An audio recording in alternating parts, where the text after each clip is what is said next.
PoK में बर्फबारी शुरू होने में अब सिर्फ 10 से 15 दिन बचे हैं। इन 15 दिन के एक एक घंटे आसम मुनीर पर बहुत भारी साबित होने वाले हैं। पीओके की सड़क पर अभी से जेनजी उतरने लगे हैं। पीओके में जेनजी का विरोध प्रदर्शन शुरू हो चुका है। पाकिस्तान के खिलाफ पीओके में युवा धरने पर बैठ गए हैं।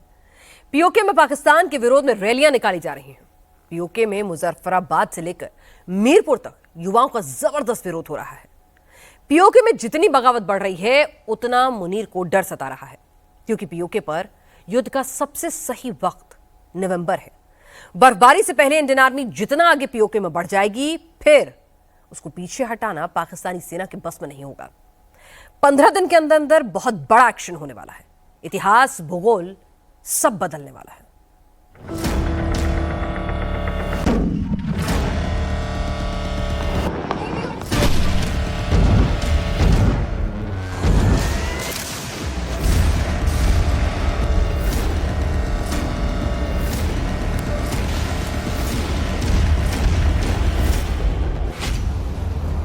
क्या प्रधानमंत्री मोदी जंग का ऑर्डर देने वाले हैं? अगर कोई चांस था कि इंडिया पाकिस्तान पर कोई अटैक नहीं करेगा, तो आप यकीन करें उसके बाद ये तमाम चांसेस जो है वो खत्म हो गए। इंडिया पाकिस्तान पर हमला करने के बहुत करीब पहुंचा हुआ है।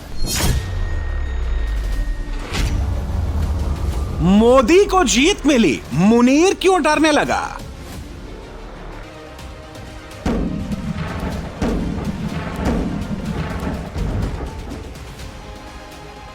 भारतीय सेना क्या कर सकती है, कैसे पाकिस्तान के अंदर तबाही मचा सकती है, इसका प्रमाण पाकिस्तान में बच्चे बच्चे को मिल गया।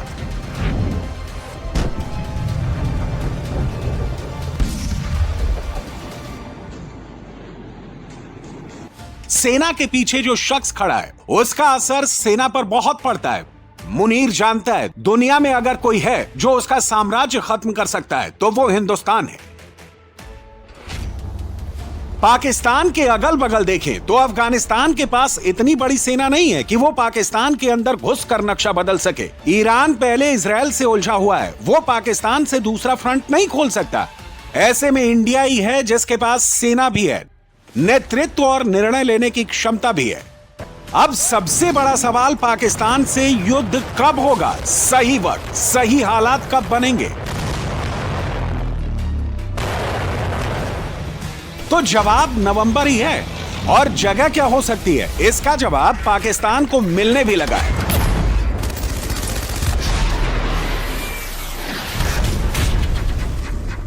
एलओसी का तापमान फिर से बढ़ने लगा है। एलओसी पर पाकिस्तान फिर से डरने लगा है। नवंबर वो महीना होता है जो पाकिस्तानी आर्मी को सबसे ज्यादा डराता है। नवंबर के आखिरी हफ्ते और दिसंबर के पहले हफ्ते से पीओके में इतनी बर्फबारी शुरू हो जाती है जिसके बाद गाड़ी, इंसान, सबका मूवमेंट रुक जाता है। इसको पाकिस्तानी सेना में व्हाइट सीज फायर भी कहते हैं। आसिम मुनीर को लग रहा है कि इंडियन आर्मी अगले 15 दिनों के अंदर बड़ा ऑपरेशन लॉन्च कर सकती है। यह पाकिस्तान का काल भैरव बटालियन है। भैरव कमांडो के चेहरे आपको नहीं दिखा सकते। ये कमांडो भैरव बटालियन किसी भी बड़े मिशन के लिए पूरी तरह से रेडी है। ये भैरव बटालियन का लोगो है, अदृश्य, अदम्य। अदृश्य यानी जो मौजूद हो और जो दिखाई ना दे। अदम्य यानी जिसको दबाया नहीं जा सके। जैसा भैरव बटालियन का लोगो है, ठीक वैसा ही उनका पराक्रम है। पाकिस्तान पर ऐसा हमला होगा जिसको रोक पाना मुनीर की किसी बटालियन के हाथ में नहीं होगा। भैरव कमांडो के शौर्य से पाकिस्तान में अभी से डर का सन्नाटा फैलने लगा है। यह पीओके है, पाकिस्तान अधिकृत कश्मीर, जहां पर एक बार फिर से आसिम मुनीर के खिलाफ गुस्सा भड़कने लगा है, ज्वाला धधकने लगी है। इस बार पीओके की सड़क पर युवा उतरा है, जेन जी उतरे हैं। जेन जी क्या कर सकते हैं, ये नेपाल में दुनिया देख चुकी है। पीओके में युवा अपना हक मांगने खड़ा हो गया है। एहतजाज गुज़िश्ता काफ़ी अरसे से तालिब इल्म करते आ रहे हैं, लेकिन यूनिवर्सिटी इंतज़ामिया ने कभी संजीदगी का इजहार नहीं किया। यूनिवर्सिटी अपनी तमाम पॉलिसीज़ में बिल्कुल बाइख्तियार होती है और यूनिवर्सिटी का सेनेट जो है वो यूनिवर्सिटी के अंदर की जो पॉलिसीज़ है वो मरतब करता है। क्लासेस अवेलेबल नहीं है, इंटरनेट नहीं है, बच्चा क्लासेस में कैसे पहुंचे? इधर एक कूलर लगाने का वादा हुआ था, एक इधर और एक हमारे एडमिन ब्लॉक के आगे।